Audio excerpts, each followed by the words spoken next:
tough news week all around. But the first thing I wanted to start with was the police shootings.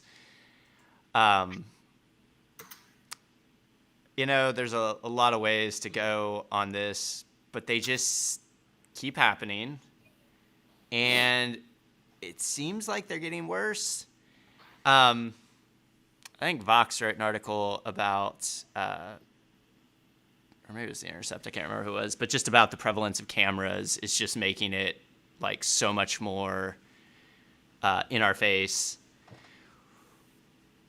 But like that can't be, cameras can't be everywhere, and that can't be the line, and it just keeps happening. Like, so we are just like reliving this. It's like mass shootings, right? Like we just keep reliving this horror over and over.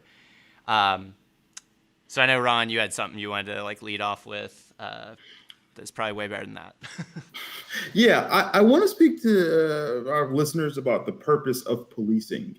I think often we see these incidents and we get bogged down into the murder of another human being by the state, as that tends to rightfully bother many of us to our horror.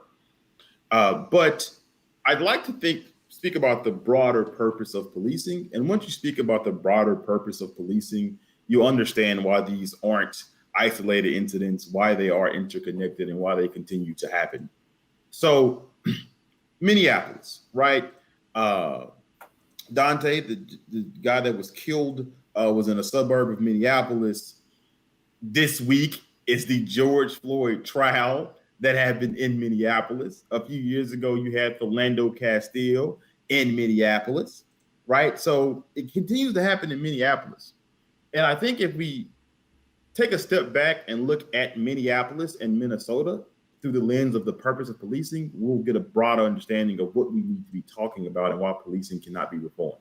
So, Minneapolis, to their credit, is leading a charge on trying to actually reform their policing, right? Like, here in Oklahoma and other places, they're pro-police and trying to, frankly, pass horrid bills to the advantage of the police. That's not happening in Minneapolis.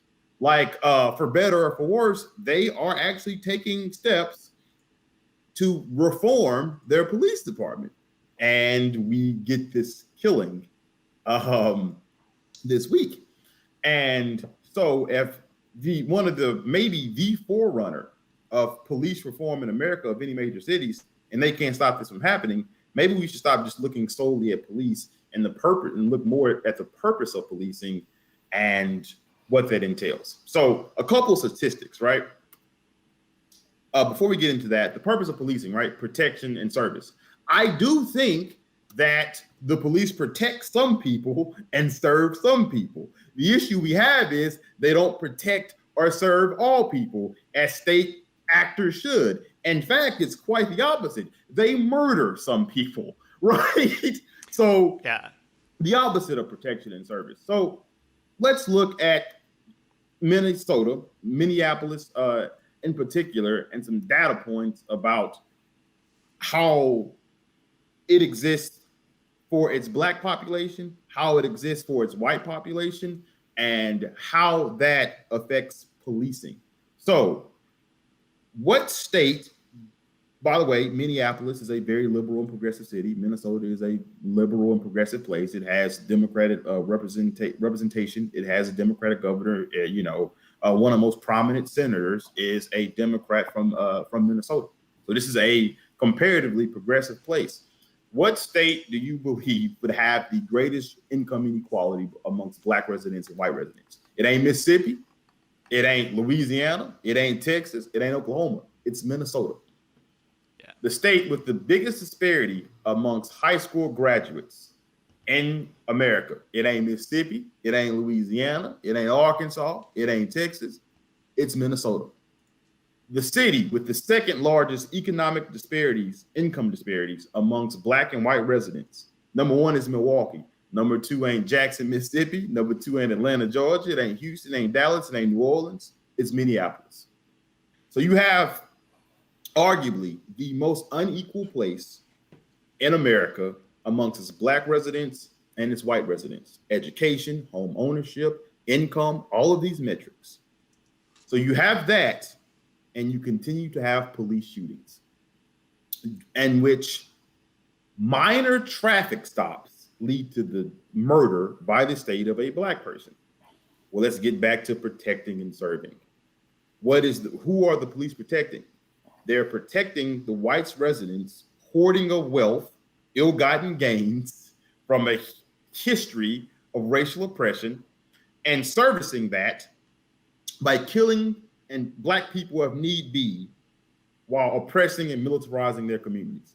Right? If you look at what happened this week with the murder of Dante, he had an air freshener. Allegedly air fresheners, and then some warrants. Well, warrants for like smoking marijuana. And what we know is the marijuana usage is no difference among black folks and white folks. Marijuana enforcement is very different for black folks and white folks. So taking it to who's being policed, what is the purpose of police? The purpose of police is to protect and serve white wealth at the expense of black bodies. It is no coincidence that he had this warrant and white children in ritzy suburbs don't have warrants because the police are not there.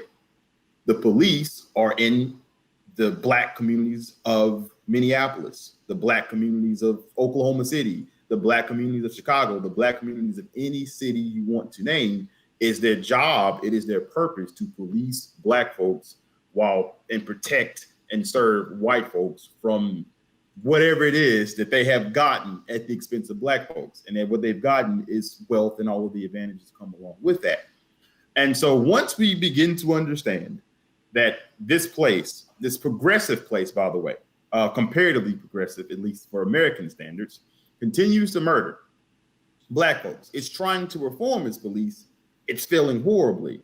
It's failing horribly because you can't reform something that's meant to police black bodies to maintain white wealth that's ill-gotten from pillaging. And so the answer to that is to completely rethink how we administer justice in America. And how that occurs is you just have to invest in those communities that you have pillaged and take police out of them. There is no other answer. Mm-hmm. And I'll give you one more example that really hit home for me in a few ways, and I'll tell you why. Oscar Toledo, I was going to call him Mr. Toledo, but he's 13. He's a kid. The police in Chicago murdered a kid. Shout out to all the pro-lifers listening.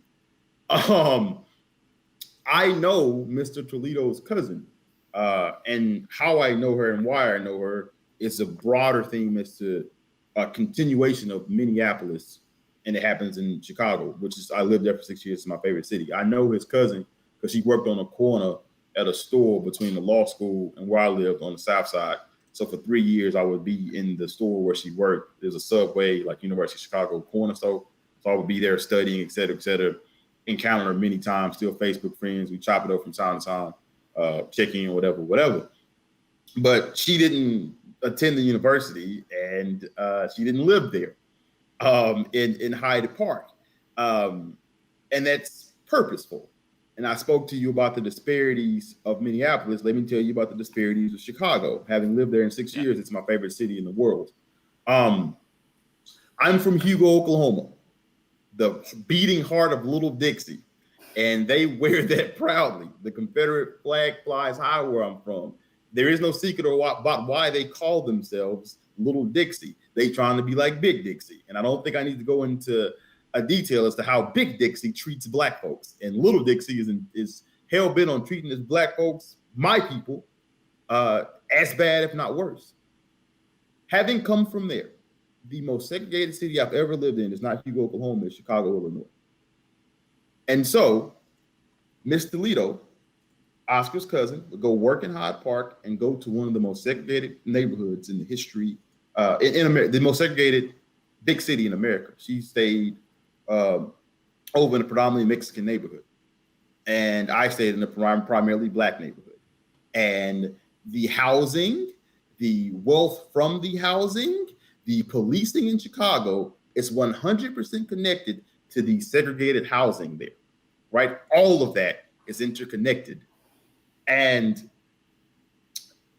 Mr. Toledo, Oscar, was murdered in Little Village. It's a 96% Mexican neighborhood. I stayed just north of it for 3 years in North Lawndale. It's a 96% Black neighborhood. You cannot go more than 1, 2, 3 blocks by seeing several police cars because they are there to police Black bodies and maintain the white wealth that has been gotten from housing in Chicago. Over $3 billion in today's money were pillaged from Black Chicagoans on the South Side just from housing.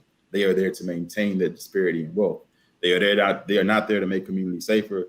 They are there to do whatever it takes to maintain the wealth disparity. In Chicago is housing, in Minneapolis is wealth and education, meaning the same problem in Chicago and any city in America for the same reason. They are there to militarize and control and plunder and if need be destroy Black bodies. And that cannot be reformed. That must be destroyed and resources allocated to adequately address the real problem, which is the disparities based on racism in this country.